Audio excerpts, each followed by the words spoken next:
ಕುಡಿದು ಮತ್ತನಾದವನ ಕೈಯಲ್ಲಿನ ಮುಲ್ಲುಗೋಲು ಅವನಿಗೂ ಇತರಿಗೂ ಅಪಾಯಕಾರಿಯೇ ಆಗಿದೆ.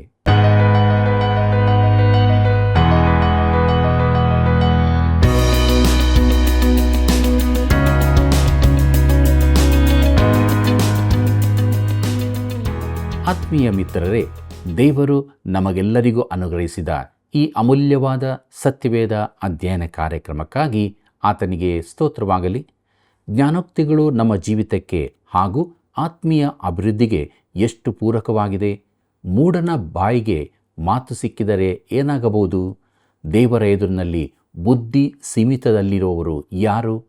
ಮೂರ್ಖನಿಗೆ ಸ್ವಗೌರವವಿದೆಯೋ? ಬನ್ನಿರಿ, ಎಲ್ಲವನ್ನು ದೇವರ ವಾಕ್ಯದ ಬೆಳಕಿನಲ್ಲಿ ತಿಳಿದುಕೊಳ್ಳೋಣ. ಪ್ರಾರ್ಥನಾ ಪೂರ್ವಕವಾಗಿ ನಮ್ಮ ಅಧ್ಯಯನವನ್ನು ಪ್ರಾರಂಭಿಸೋಣ. ಬನ್ನಿರಿ, ಪ್ರಾರ್ಥನೆ ಮಾಡಿಕೊಳ್ಳೋಣ.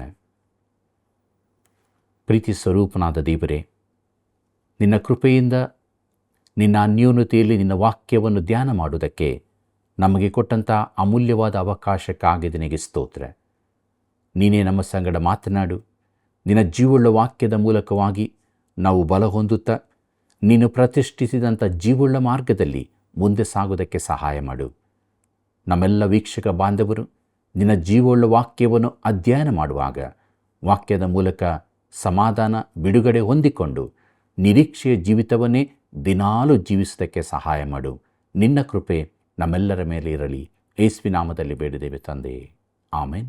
ನಿನ್ನ ಕೃಪೆಗನುಸಾರವಾಗಿ ನನ್ನನ್ನು ಚೈತನ್ಯಗೊಳಿಸು, ಆಗ ನೀನು ಹುಸಿರಿದ ಕಟ್ಟಳೆಯನ್ನು ಕೈಕೊಳ್ಳುವೆನು. ಕೀರ್ತನೆ 119:88 ವಚನ. ಕರ್ತನಲ್ಲಿ ಪ್ರೀತಿಯುಳ್ಳ ಸಹೋದರ ಸಹೋದರಿಯರೇ, ನಮ್ಮ ರಕ್ಷಕನಾದ ಯೇಸು ಕ್ರಿಸ್ತನ ಅತಿ ಮಹಿಮೆಯ ನಾಮದಲ್ಲಿ ನಿಮ್ಮೆಲ್ಲರಿಗೂ ನನ್ನ ಹೃದಯಪೂರ್ವಕವಾದ ಪ್ರೀತಿಯ ವಂದನೆಗಳು. ದೇವರ ಪರಿಶುದ್ಧವುಳ್ಳ ನಾಮಕ್ಕೆ ಅನಂತ ಸ್ತೋತ್ರವನ್ನು ಮಾಡುತ್ತಾ ನಾವು ಅಧ್ಯಯನ ಮಾಡಿದ ಜ್ಞಾನೋಕ್ತಿಗಳ ವಿಚಾರಗಳನ್ನು ನೆನಪು ಮಾಡಿಕೊಳ್ಳುತ್ತಾ ಜ್ಞಾನೋಕ್ತಿಗಳು 26ನೇ ಅಧ್ಯಾಯದ ಧ್ಯಾನವನ್ನು ಪ್ರಾರಂಭಿಸೋಣ. ಪ್ರೀತಿಯುಳ್ಳ ದೇವಜನರೇ, ಈ ಅಧ್ಯಾಯದ ಮೊದಲನೆಯ ಭಾಗದಲ್ಲಿ ಮೂಢನ ಕುರಿತಾಗಿ ಹೇಳಲ್ಪಟ್ಟಿದೆ. ಸತ್ಯವೇದದಲ್ಲಿ, ಅದರಲ್ಲೂ ವಿಶೇಷವಾಗಿ ಜ್ಞಾನೋಕ್ತಿಗಳ ಪುಸ್ತಕದಲ್ಲಿ ಮೂಢನ ವಿಚಾರವಾಗಿ ತುಂಬ ಹೇಳಲಾಗಿದೆ. ಇದು ಮಾನಸಿಕವಾಗಿ ಕೊರತೆಯುಳ್ಳವನಲ್ಲ. ದೇವರು ಸರಳ ಮನಸ್ಸಿನ ಇಲ್ಲವೇ ಮಾನಸಿಕ ಕೊರತೆಯುಳ್ಳವನೊಡನೆ ಮಾತನಾಡುತ್ತಿಲ್ಲ. ದೇವರು ಇಲ್ಲಿ ತಿಳಿಸುವ ಮೂಢನು ಬುದ್ಧಿವಂತನೇ ಆಗಿರಬಹುದು, ಉನ್ನತ ವಿದ್ಯೆ ಪಡೆದವನೂ ಆಗಿರಬಹುದು. ದಾವೀದನು ಹೇಳಿದ್ದಾನೆ, ಕೀರ್ತನೆ 14:1 ವಚನದಲ್ಲಿ, ದುರ್ಮತಿಗಳು ದೇವರಿಲ್ಲವೆಂದು ಮನಸ್ಸಿನಲ್ಲಿ ಅಂದುಕೊಳ್ಳುತ್ತಾರೆ ಎಂಬುದಾಗಿ. ಪ್ರಿಯರೇ, ಈ ಮೂಢನೆಂದರೆ ಸ್ವಂತ ಬುದ್ಧಿವಂತನಾಗಿದ್ದರೂ ದೇವರನ್ನು ನಂಬದ ನಾಸ್ತಿಕನು. ಮೂಢ ಎಂಬ ಶಬ್ದದ ಇಬ್ರಿಯ ಮೂಲದ ಅರ್ಥ ಬುದ್ಧಿ ಸೀಮಿತವಿಲ್ಲದವನು ಎಂಬುದಾಗಿದೆ. ದೇವರಿಲ್ಲವೆಂದು ಹೇಳುವವನು ಹೀಗೆಯೇ ಬುದ್ಧಿ ಸೀಮಿತವಿಲ್ಲದವನಾಗಿದ್ದಾನೆ. ಕೆಲವರು ಹೇಳುತ್ತಾರೆ, ಕುಟುಂಬದೊಳಗಿನವರೊಂದಿಗಿನ ವಿವಾಹ ಸಂಬಂಧಗಳಿಂದಾಗಿ ಅತಿ ಬುದ್ಧಿವಂತ ಮಕ್ಕಳೂ ಹುಟ್ಟಬಹುದು, ಅದೇ ಸಮಯದಲ್ಲಿ ಬೌದ್ಧಿಕ ಕೊರತೆಯುಳ್ಳವರು ಹುಟ್ಟಬಹುದು ಎಂದು. ದೇವಸೇವಕರಾದ ಡಾಕ್ಟರ್ ವರಾನ್ ಮ್ಯಾಗಿಯವರು ಈ ರೀತಿಯಾಗಿ ಹೇಳುತ್ತಾರೆ, ನಾನು ಮೊದಲು ಸೇವೆ ಮಾಡಿದ ಸಭೆಯಲ್ಲಿ ಇಂತಹ ವಿವಾಹವೊಂದು ನಡೆದಿತ್ತು. ಇದರಿಂದಾಗಿ ಬುದ್ಧಿಮಾಂದ್ಯ ಮಕ್ಕಳು ಹುಟ್ಟಿದ್ದರು. ಆ ವ್ಯಕ್ತಿಗಿದ್ದ ಮಕ್ಕಳಲ್ಲಿ ಇಬ್ಬರು ಅತೀ ಬುದ್ಧಿವಂತರಾಗಿದ್ದರು. ಅವರು ಹೆಣ್ಣು ಮಕ್ಕಳು. ನಾನು ಆ ಸಭೆಗೆ ಸಭಾಪಾಲಕನಾಗಿ ಹೋದಾಗ ಅವರಿಬ್ಬರೂ ಪ್ರಾಯಸ್ಥರಾಗಿದ್ದರು. ನಾನು ಅವರಿರುವ ಪ್ರದೇಶಗಳಿಗೆ ಕೂಟ ನಡೆಸುತ್ತಿದ್ದು ಅವರು ನನ್ನನ್ನು ತಮ್ಮ ಮನೆಗೆ ಆಮಂತ್ರಿಸಿದರು. ಅವರಿಗಿಂತ ಹೆಚ್ಚು ಬುದ್ಧಿವಂತ ಸ್ತ್ರೀಯರನ್ನು ನಾನು ಆ ತನಕ ನೋಡಿರಲಿಲ್ಲ. ಅವರಿಗೆ ನನ್ನ ಕುರಿತು, ನನ್ನ ಸಭೆಯ ಕುರಿತು, ಸತ್ಯವೇದದ ಕುರಿತು, ಸಾಹಿತ್ಯ, ಸಂಗೀತ, ವರ್ತಮಾನದ ವಿಚಾರಗಳೆಲ್ಲವೂ ಚೆನ್ನಾಗಿ ತಿಳಿದಿತ್ತು. ಆದರೆ ಏನೋ ಒಂದು ಕೊರತೆಯಿತ್ತು. ನನ್ನನ್ನು ಅಲ್ಲಿಗೆ ಕರೆಕೊಂಡು ಹೋದ ಸಭಾಪಾಲಕರು ನಾನು ಆಶ್ಚರ್ಯವಾದ ಸಂಗತಿ ನೋಡಬಹುದೆಂದು ಎಚ್ಚರಿಸಿದ್ದರು. ನಾವು ಮನೆಯೊಳಗೆ ಹೋದಾಗ ಇಡೀ ಮನೆಯ ಆಸನಗಳ ಮೇಲೆಲ್ಲ ಕೋಳಿಗಳಿದ್ದವು. ನಾವು ಅವುಗಳನ್ನು ಓಡಿಸಿ ಕುಳಿತುಕೊಳ್ಳಬೇಕಾಯಿತು. ನಾವು ಕುಳಿತಿದ್ದಾಗ ಅಡುಗೆ ಮನೆಯಿಂದ ದನವೊಂದು ತಲೆ ಹೊರಹಾಕಿ ನೋಡುತ್ತಿತ್ತು. ಮಲಗುವ ಕೋಣೆಯಲ್ಲಿ ಕುದುರೆಯಿತ್ತು. ಮನೆಯಿಡೀ ಅಲ್ಲಲ್ಲಿ ಆಡು ಕುರಿಗಳು ನಡೆದಾಡುತ್ತಿದ್ದವು. ಈ ಮಹಿಳೆಯರ ಬುದ್ಧಿ ಪೂರಾ ಸೀಮಿತದಲ್ಲಿದ್ದಂತೆ ಕಾಣಲಿಲ್ಲ ಎಂಬುದೇ. ಕರ್ತನಲ್ಲಿ ಪ್ರಿಯರೇ, ದೇವರು ಒಬ್ಬನನ್ನು ಮೂಢನೆಂದು ಕರೆಯುವುದು ಇಂಥವರನ್ನಲ್ಲ, ಆದರೆ ದೇವರನ್ನು ಬೇಕೆಂದೇ ತಿರಸ್ಕರಿಸಿದವರನ್ನು ದೇವರು ಇದನ್ನು ಬುದ್ಧಿಭ್ರಮೆಯೆಂದು ಕರೆಯುತ್ತಾನೆ. ಜ್ಞಾನೋಕ್ತಿಗಳು 26ನೇ ಅಧ್ಯಾಯ 1ನೇ ವಚನ ಹೀಗೆ ಹೇಳುತ್ತದೆ: ಬೇಸಿಗೆಯಲ್ಲಿ ಹಿಮ, ಸುಗ್ಗಿಯಲ್ಲಿ ಮಳೆ, ಹೇಗೋ ಮೂಢನಿಗೆ ಮಾನ ಹಾಗೆ ಸರಿಯಲ್ಲ ಎಂಬುದಾಗಿ. ಕರ್ತನಲ್ಲಿ ಪ್ರಿಯರೇ, ಮೂರ್ಖನ ಒಂದು ಲಕ್ಷಣವೆಂದರೆ ಅವನು ತನ್ನ ಮರ್ಯಾದೆಗೆ ಕುಂದು ಬಂದರೂ ಲಕ್ಷ್ಯ ಮಾಡುವುದಿಲ್ಲ. ನಿಜವಾಗಿ ನೋಡಿದರೆ ಅವನಲ್ಲಿ ಸ್ವಗೌರವವೇ ಇರುವುದಿಲ್ಲ. ಮುಂದಕ್ಕೆ ನೋಡೋಣ. ಜ್ಞಾನೋಕ್ತಿಗಳು 26ನೇ ಅಧ್ಯಾಯ 2ನೇ ವಚನವನ್ನು. ಅಲ್ಲಿ ನಾವು ಹೀಗೆ ನೋಡುತ್ತೇವೆ: ಕುಪ್ಪಳಿಸುತ್ತಿರುವ ಗುಬ್ಬಿಯಂತೆ, ಹಾರಾಡುವ ಬಾನಕ್ಕಿಯ ಹಾಗೆ, ನಿಮಿತ್ತವಿಲ್ಲದೆ ಕೊಟ್ಟ ಶಾಪವು ಎರಗಿ ನಿಲ್ಲದು ಎಂಬುದಾಗಿ. ಪ್ರೀತಿಯುಳ್ಳ ದೇವಜನರೇ, ಮುಂದೆ ಸಂಭವಿಸುತ್ತದೆ ಎಂದು ಹೇಳಿದ ಭವಿಷ್ಯವಾಣಿಗಳು ಎಲ್ಲವೂ ನೆರವೇರುವುದಿಲ್ಲ. ಈ ದಿನಗಳಲ್ಲಿ ಇಂಥ ಪ್ರವಾದನೆ ನುಡಿಯುವವರು ತುಂಬ ಮಂದಿ ಇರುತ್ತಾರೆ. ಮುಂದೆ ಏನು ನಡೆಯುತ್ತದೆಂದು ಅವರು ತುಂಬ ಸಂಗತಿಗಳನ್ನು ಹೇಳುತ್ತಾರೆ. ಅವುಗಳಲ್ಲಿ ಕೆಲವು ಹೇಳಿದಂತೆ ನಡೆಯಬಹುದು, ಆದರೆ ಅವರು ತಮ್ಮ ಈ ಮಾತುಗಳನ್ನು ದೇವರಿಂದ ಹೊಂದಿರುವುದಿಲ್ಲ. ಆದ್ದರಿಂದಲೇ ಅದರಲ್ಲಿ ಹೆಚ್ಚಿನವು ನೆರವೇರುವುದಿಲ್ಲ. ದೇವರ ಪ್ರವಾದಿಯ ಮಾತು ಎಂದಿಗೂ ಸುಳ್ಳಾಗದು. ಧರ್ಮೋಪದೇಶಕಾಂಡ 18ನೇ ಅಧ್ಯಾಯ 20ನೇ ವಚನದಿಂದ 22ನೇ ವಚನದವರೆಗೆ ನೋಡಿಕೊಳ್ಳಿರಿ. ಜ್ಞಾನೋಕ್ತಿಗಳು 26ನೇ ಅಧ್ಯಾಯ 3ನೇ ವಚನ ಹೀಗೆ ಹೇಳುತ್ತದೆ: ಕುದುರೆಗೆ ಚಬುಕು, ಕತ್ತೆಗೆ ಕಡಿವಾಣ, ಮೂಢನ ಬೆನ್ನಿಗೆ ಬೆತ್ತ ಎಂಬುದಾಗಿ. ಪ್ರಿಯರೇ, ಇದು ಒಂದು ಒಳ್ಳೆಯ ಮಾತಾಗಿದೆ. ಕುದುರೆ ಕತ್ತೆಗಳನ್ನು ಅಂಕೆಯಲ್ಲಿ ತರಬಹುದು. ಅವು ಮಾತು ಕೇಳುತ್ತವೆ. ಮೂಢನಿಗಾದರೂ ನಿಜವಾದ ಶಿಸ್ತಿನ ಶಿಕ್ಷಣದ ಅಗತ್ಯವಿದೆ. ಜ್ಞಾನೋಕ್ತಿಗಳು 26ನೇ ಅಧ್ಯಾಯ 4 ಮತ್ತು 5ನೇ ವಚನಗಳನ್ನು ಗಮನಿಸಿರಿ. ಅಲ್ಲಿ ಹೀಗೆ ಬರೆದದೆ: ಮೂಢನ ಮೂರ್ಖತನಕ್ಕೆ ಸರಿಯಾಗಿ ಉತ್ತರ ಕೊಡಬೇಡ, ನೀನು ಅವನಿಗೆ ಸಮಾನನಾದಿಯೇ. ಮೂಢನ ಮೂರ್ಖತನಕ್ಕೆ ಸರಿಯಾಗಿ ಉತ್ತರ ಕೊಡು, ತನ್ನನ್ನು ಜ್ಞಾನಿಯೆಂದು ಎಣಿಸಿಕೊಂಡಾನು ಎಂಬುದಾಗಿ. ಪ್ರೀತಿಯುಳ್ಳ ಸಹೋದರ ಸಹೋದರಿಯರೇ, ನಾನು ಬಾಲಕನಾಗಿದ್ದಾಗ ನಮ್ಮ ಊರಿನ ನಾಸ್ತಿಕನೊಬ್ಬ ಸತ್ಯವೇದದ ಕೆಲವು ವಚನಗಳನ್ನು ತೋರಿಸಿ ಅವು ಒಂದಕ್ಕೊಂದು ವಿರೋಧದವು ಎಂದು ಹೇಳುತ್ತಿದ್ದನು. ಈ ಮೇಲಿನ 2 ವಚನಗಳನ್ನು ಅವನು ಆಗಾಗ ಹೇಳುತ್ತಿದ್ದನು, ಆದರೆ ಇದರಲ್ಲಿ ವಿರೋಧಾಭಾಸವೇನೂ ಇಲ್ಲ. ಒಬ್ಬ ಮೂರ್ಖನ ನಡತೆಗಳಲ್ಲಿನ 2 ರೀತಿಗಳನ್ನು ಮಾತ್ರ ಇಲ್ಲಿ ಹೇಳಲಾಗಿದೆ. ನಮಗೆ ಅನೇಕ ಪತ್ರಗಳು ಬರುತ್ತವೆ. ನಾವು ಕೆಲವಕ್ಕೆ ಉತ್ತರಿಸುತ್ತೇವೆ, ಕೆಲವನ್ನು ಉತ್ತರಿಸುವುದಿಲ್ಲ. ಯಾವುದಕ್ಕೆ ಉತ್ತರಿಸಬೇಕೆಂದು ನಾವೇ ನಿರ್ಧರಿಸಬೇಕಾಗುತ್ತದೆ. ನಮಗೆ ಬರುವ ಕೆಲವು ಪತ್ರಗಳು ಮೂಢರಿಂದ ಬರುತ್ತವೆಂದು ನಾವು ತಿಳಿಯುತ್ತೇವೆ. ಅಂತಹ ಕಾಗದಗಳಿಗೆ ನಾವು ಉತ್ತರಿಸಿದ್ದಲ್ಲಿ ನಮ್ಮನ್ನು ನಾವೇ ಮೂರ್ಖರನ್ನಾಗಿ ಮಾಡಿಕೊಳ್ಳುತ್ತೇವೆ.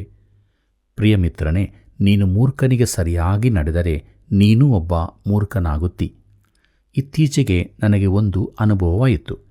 ಒಬ್ಬ ಬುದ್ಧಿವಂತನಾದ ವ್ಯಕ್ತಿ, ನನ್ನ ಕುರಿತಾಗಿ ಸಂಪೂರ್ಣ ತಪ್ಪು ಅಭಿಪ್ರಾಯ ಹೊಂದಿದವನು ನನಗೆ ಪತ್ರ ಬರೆದನು. ಅವನ ಯೋಚನೆ ತಪ್ಪೆಂದು ಅವನಿಗೆ ತಿಳಿಸಲು ಆಲೋಚಿಸಿ ನಾನು ಅವನಿಗೆ ಉತ್ತರ ಬರೆದೆ. ಅದಕ್ಕೆ ಅವನು ಉತ್ತರ ಬರೆದನು: ನಾನು ಅಲ್ಲಿಯವರೆಗೆ ಅಂತಹ ಮೂಢತನದ ಕಾಗದ ಓದಿರಲಿಲ್ಲ. ನಾನು ಅವನಿಗೆ ಉತ್ತರ ಬರೆದು ನನ್ನನ್ನು ನಾನೇ ಮೂಢನನ್ನಾಗಿ ಮಾಡಿಕೊಂಡೆ. ಆದರೆ 2ನೇ ಪತ್ರಕ್ಕೆ ನಾನು ಉತ್ತರಿಸಲಿಲ್ಲ.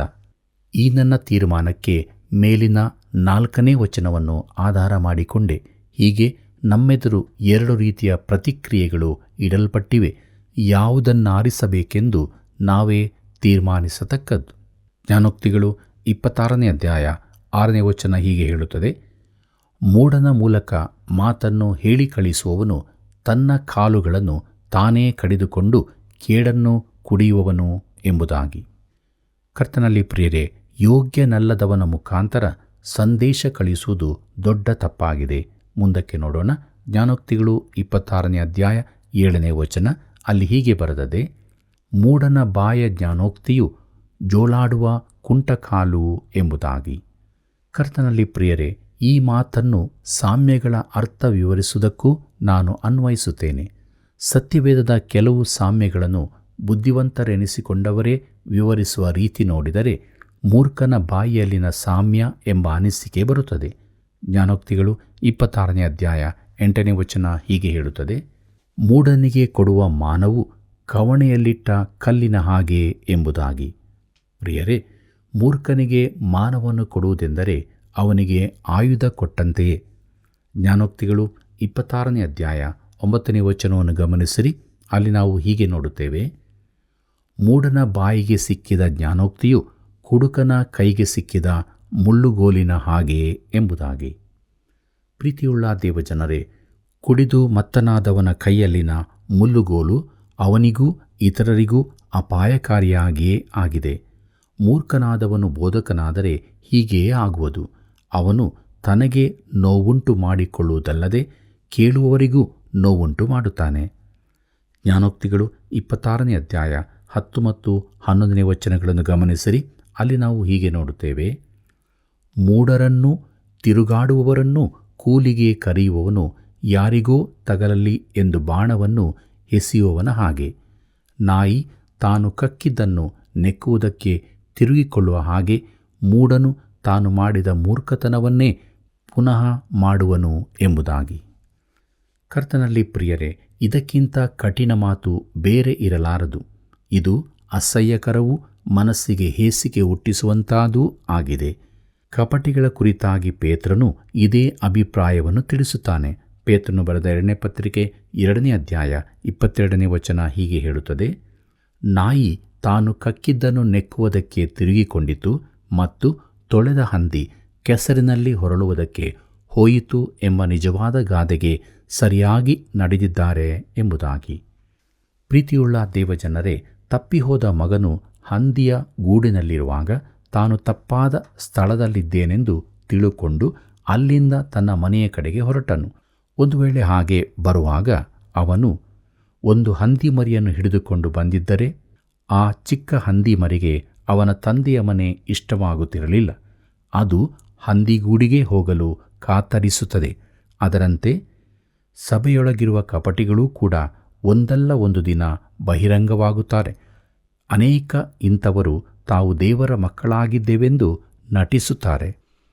ಪ್ರೀತಿಯುಳ್ಳ ದೇವಜನರೇ, ಸಭೆಯಲ್ಲಿ ಕಪಟಿಗಳು ತುಂಬಿರುವುದರಿಂದ ತಾನು ಸಭೆಗೆ ಸೇರುವುದಿಲ್ಲವೆಂದು ಒಬ್ಬನು ಹೇಳಿದನು. ಆಗ ನಾನು ಹೇಳಿದೆ, ಇದು ನನಗಿಂತ ಚೆನ್ನಾಗಿ ಬೇರೆ ಯಾರಿಗೂ ತಿಳಿಯದು. ಆದರೆ ಆ ಕಾರಣಕ್ಕಾಗಿ ನೀನು ಸಭೆಗೆ ಸೇರದಿರುವುದು ಸರಿಯಲ್ಲ. ಸಭೆಯಲ್ಲಿದ್ದು ಯಥಾರ್ಥತೆ ಏನೆಂಬುದನ್ನು ತೋರಿಸು ಎಂಬುದಾಗಿ. ಪ್ರಿಯರೇ, ನಾನು ಕಪಟಿಗಳ ಕುರಿತಾಗಿ ಸಭೆಯಲ್ಲಿ ಅನೇಕ ಸಲ ಮಾತನಾಡಿದ್ದೇನೆ. ನಾನು ಅದನ್ನು ಹೇಳಬಾರದಿತ್ತೆಂದು ಅನೇಕರು ನನಗೆ ಹೇಳುತ್ತಾರೆ. ಸತ್ಯವೇದ ಹೇಳುತ್ತದೆ, ವಿಶ್ವಾಸಿಗೆ ಭದ್ರತೆ ಇರುತ್ತದೆ, ವಿಶ್ವಾಸಿಯ ಹಾಗೆ ನಟಿಸುವವನಿಗೆ ಭದ್ರತೆ ಇರುವುದಿಲ್ಲ. ಈ ವಚನವು ಕಪಟಿಯ ಕುರಿತಾಗಿ ತಿಳಿಸುತ್ತದೆ. ಮುಂದಕ್ಕೆ ನೋಡೋಣ. ಜ್ಞಾನೋಕ್ತಿಗಳು 26ನೇ ಅಧ್ಯಾಯ 12ನೇ ವಚನ. ಅಲ್ಲಿ ನಾವು ಹೀಗೆ ನೋಡುತ್ತೇವೆ: ತಾನೇ ಜ್ಞಾನಿಯೆಂದೆನಿಸಿಕೊಳ್ಳುವವನನ್ನು ನೋಡು, ಅಂಥವನಿಗಿಂತಲೂ ಮೂಢನ ವಿಷಯದಲ್ಲಿ ಹೆಚ್ಚು ನಿರೀಕ್ಷೆಯನ್ನಿಡಬಹುದು ಎಂಬುದಾಗಿ. ಪ್ರೀತಿಯುಳ್ಳ ದೇವಜನರೇ, ಮೂರ್ಖನಿಗಿಂತಲೂ ಅಪಾಯಕಾರಿಯಾದವನೊಬ್ಬನಿದ್ದಾನೆ. ಅದು ತನ್ನನ್ನು ತಾನೇ ಹೆಚ್ಚಿಸಿಕೊಳ್ಳುವವನು. ಜ್ಞಾನೋಕ್ತಿಗಳು 26ನೇ ಅಧ್ಯಾಯ 20ನೇ ವಚನ ಹೀಗೆ ಹೇಳುತ್ತದೆ: ಕಟ್ಟಿಗೆ ಇಲ್ಲದಿದ್ದರೆ ಬೆಂಕಿ ಆರುವುದು, ಚಾಡಿಕೋರನು ಇಲ್ಲದಿದ್ದರೆ ಜಗಳ ಶಮನವಾಗುವುದು ಎಂಬುದಾಗಿ. ಪ್ರೀತಿಯುಳ್ಳ ದೇವಜನರೇ, ಬೆಂಕಿಗೆ ಆಗಾಗ ತುಪ್ಪ ಸುರಿಯುವವರಿರುವಲ್ಲಿ ಕಹಿ ಮನಸ್ಸು ವೃದ್ಧಿಯಾಗುತ್ತಾ ಇರುತ್ತದೆ. ಯಾರೂ ಹಾಗೆ ಮಾಡದಿದ್ದರೆ ಜಗಳವು ತನ್ನಿಂದ ತಾನೇ ತೀರುವುದು. ಜ್ಞಾನೋಕ್ತಿಗಳು 26ನೇ ಅಧ್ಯಾಯ 21ನೇ ವಚನವನ್ನು ಗಮನಿಸಿರಿ.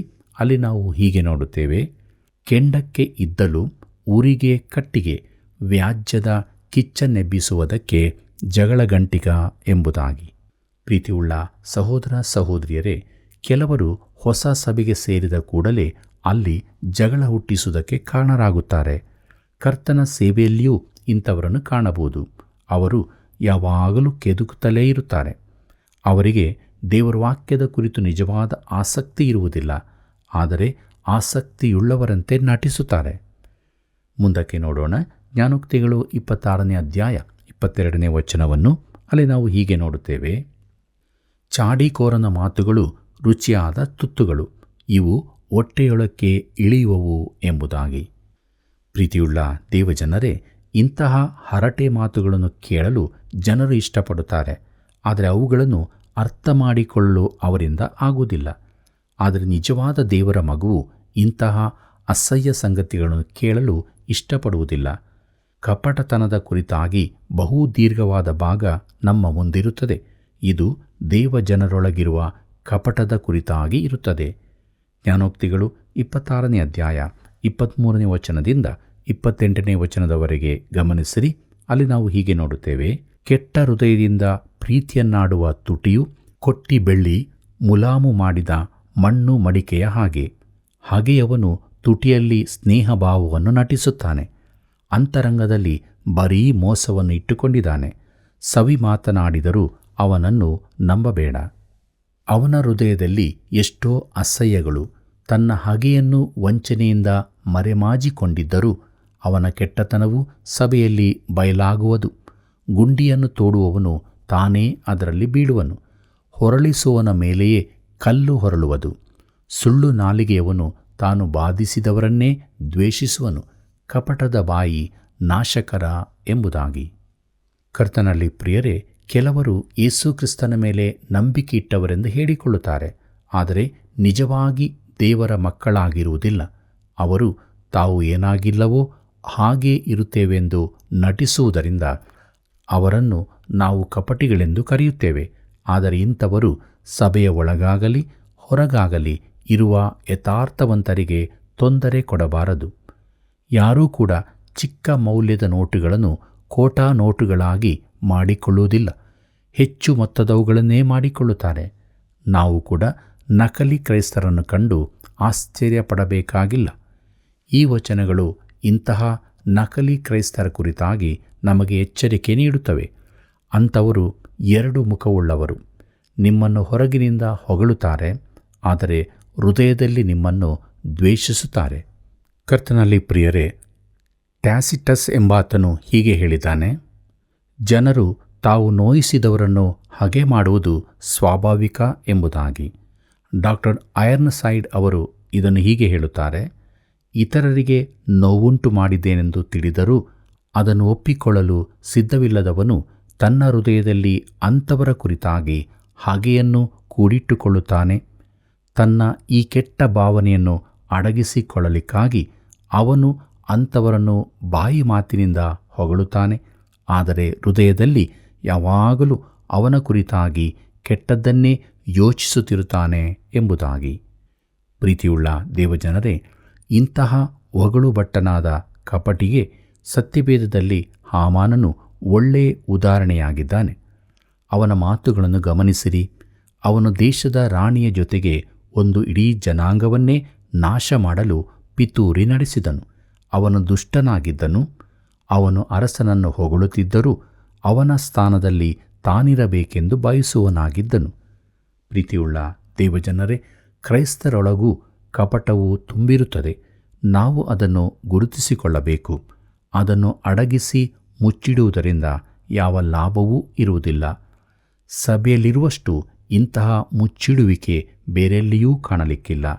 ನಾವು ನಮ್ಮಲ್ಲಿ ಯಾವ ಕೊರತೆಯೂ ಇಲ್ಲದವರಂತೆ ವರ್ತಿಸುತ್ತೇವೆ. ನಾವು ಅದನ್ನು ಅಲಕ್ಷ್ಯ ಮಾಡಿದರೆ ಅದು ಹೋಗಿಬಿಡುತ್ತದೆಂದು ನಾವು ನೆನೆಸುತ್ತೇವೆ. ಯಾರಾದರೂ ಕಪಟದ ಕುರಿತಾಗಿ ಮಾತನಾಡಿದರೆ ನಮಗೆ ಇಷ್ಟವಾಗುವುದಿಲ್ಲ. ಇಂತಹ ಕಹಿ ಮನಸ್ಸಿನ ಬೇರಾದರೂ ನಮ್ಮಲ್ಲಿ ಇಲ್ಲವೆಂದು ನಾವು ಭಾವಿಸುತ್ತೇವೆ. ಆದರೆ ಈ ಪಾಪವನ್ನು ಕ್ರೈಸ್ತರು ಇದ್ದಕ್ಕಿದ್ದಂತೆ ಗುರುತಿಸಿಕೊಂಡು ಸರಿಪಡಿಸಿಕೊಳ್ಳಬೇಕು. ಈ ಜ್ಞಾನೋಕ್ತಿಗಳು ಇದಕ್ಕೆ ನಮಗೆ ಸಹಾಯ ಮಾಡುತ್ತವೆ.